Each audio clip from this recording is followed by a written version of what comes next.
know if it's the end of a major, and it's a friend of mine, guess what? I'm going to talk to the winning caddy for the Caddie Network, Michael Collins, America's caddy, talking to now 2018 two-time major championship caddy Ricky Elliott. Well, yeah, that sounds good, doesn't it, mate? Man, look, y'all have 4 wins on the PGA Tour, 3 of them majors. No one's ever done that before. Did you know that? I didn't, no. It You seems made a little, history. the ratio doesn't seem right, but yeah, 4 wins in anything in the PGA Tour, but to add 3 majors in there is incredible. You have got to tell me what it was like for you on Sunday. I mean, y'all was in the final group, and you knew Tiger was a couple of groups up there.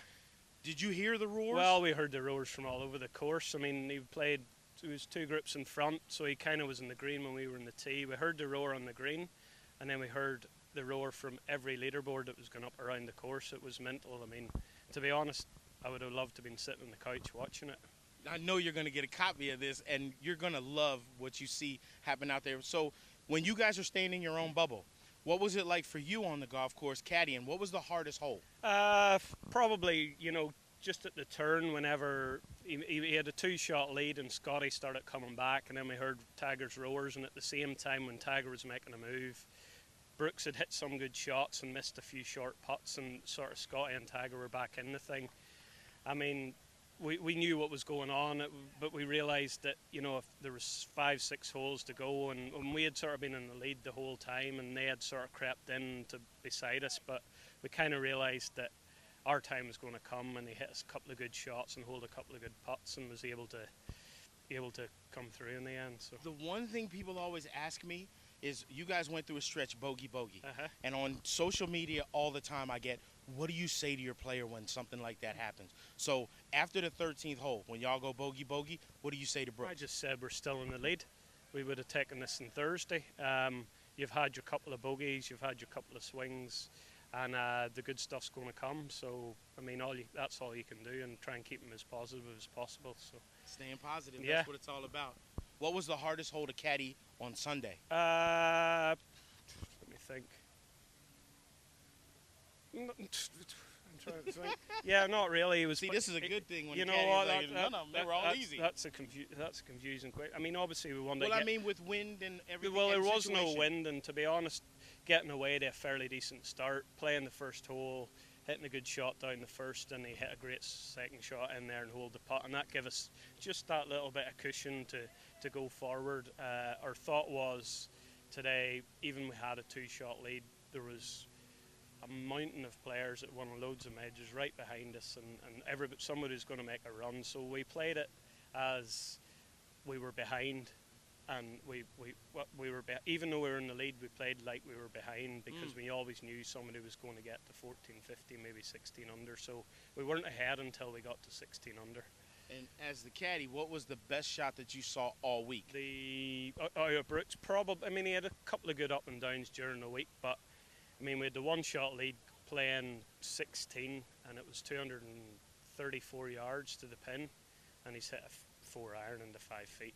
I mean, it never left the pin. Was there any discussion about the No, not really. It was a good number, but he just hit a laser, and he knocked the putt in, give us a 2-shot lead, and really at that point you started feeling like this might be our week.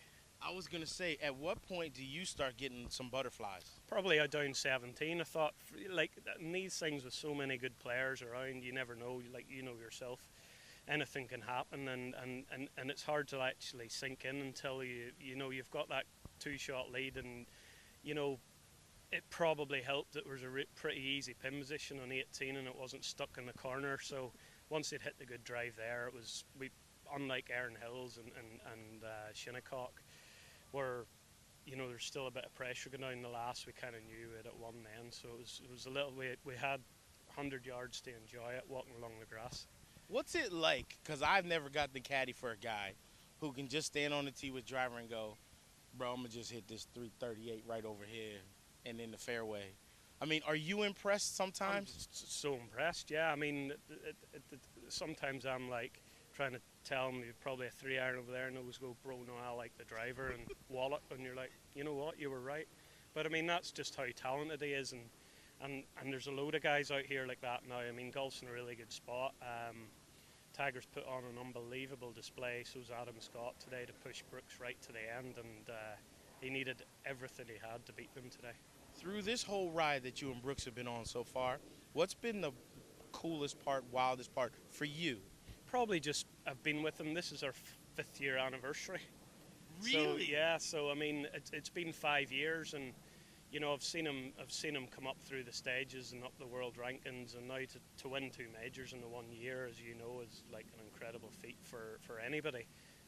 So I mean, really just the ride, just watching him improve, and you know, he hasn't changed a little. He's just the same guy as he always was. So. That's one of the things that's the coolest, is Yeah. that the guy is the same before he won 1 tournament Yeah. after winning 3 majors and a regular PGA Tour. Yeah. No, it's incredible. You know what? It's hard to put myself into his shoes of what he's doing and how he's thinking, but he's an incredible chap, a good friend, and obviously a fantastic golfer. So after the first U.S. Open victory, we talked about you was going to go get yourself some Heinekens. After this U.S. Open victory this year, you was going to go get some more Heinekens. So now, I'm figuring you're already stocked up with Heinekens. What you going to do after this? I'm going to drink a load of Michelob Ultras because they're low in calorie, and I can drink more of them. Oh. You know what? Hold it up. Go ahead, show them. To the victor go the spoils. Hello there. Hey, man, congratulations. Thanks very much, so Michael. Awesome. Thanks for all so your time. Awesome. Yeah, No, thanks. man. My pleasure. Ricky Elliott, champion. I need some low-carb beer, too. It ain't going to help.